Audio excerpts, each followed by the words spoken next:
Monsieur Boris, on a constaté que dans la plupart des impétrants qui ont fait le travail, il est beaucoup apprécié quand même, avec des créations individuelles. Est-ce que quand même cela justifie comment on appelle ça, la pertinence de la formation au niveau de l'école Jean-Paul II?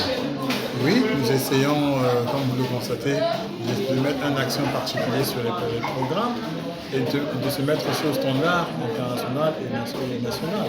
Parce que vous savez que les clients sont exigeants et l'industrie hôtelière aujourd'hui devient exigeante dans l'élaboration des menus, dans la préparation des mains et justement dans ce qu'ils attendent. Parce que les hôtels nous demandent plus.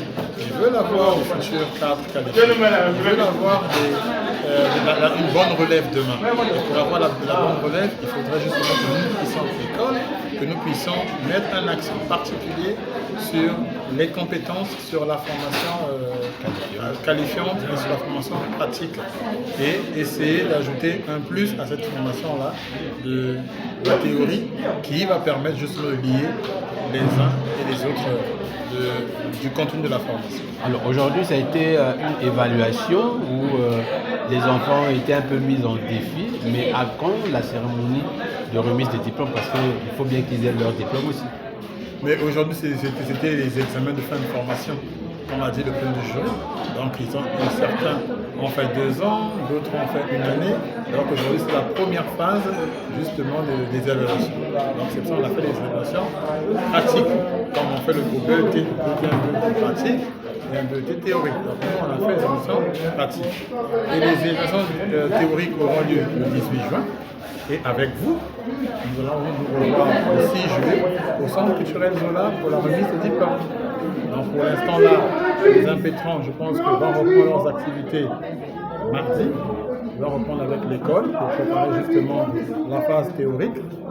Et le 18, ils vont faire justement les examens donc, les théoriques. Et après, les jurys auront le temps de faire l'assemblage et nous donner les résultats justement un jour dédié. Et après, les élèves iront en stage pour mettre encore en valeur les compétences qu'ils auront appris durant ces 2 ans. Alors, vous avez sillonné avec nous un peu les quelques maîtres que les enfants ont présentés après 1 année ou 2 ans de formation. Personnellement, quelle appréciation faites-vous du travail? Je suis content d'abord des formateurs qui se sont donnés à fond et qui ont apporté leur génie pour pouvoir atteindre ces résultats. Je ne dirais pas moi, mais nous, avec les formateurs, vous les avez vus. Et les formateurs que nous avons travaillent dans les hôtels prestigieux de l'hôtel de la ville capitale, avec tout ce que le gouvernement, surtout le chef de l'État, qui a décrété cette année de la jeunesse. Alors ces formateurs sont dit que cette année qu'il fallait apporter un plus pour suivre, selon la fiche technique de son excellence, le chef de l'État, et aussi les exigences qui sont données par notre ministère de tutelle. Donc il fallait justement respecter ces engagements, ces charges données et par le gouvernement et par le ministère de tutelle pour justement atteindre ces résultats-là.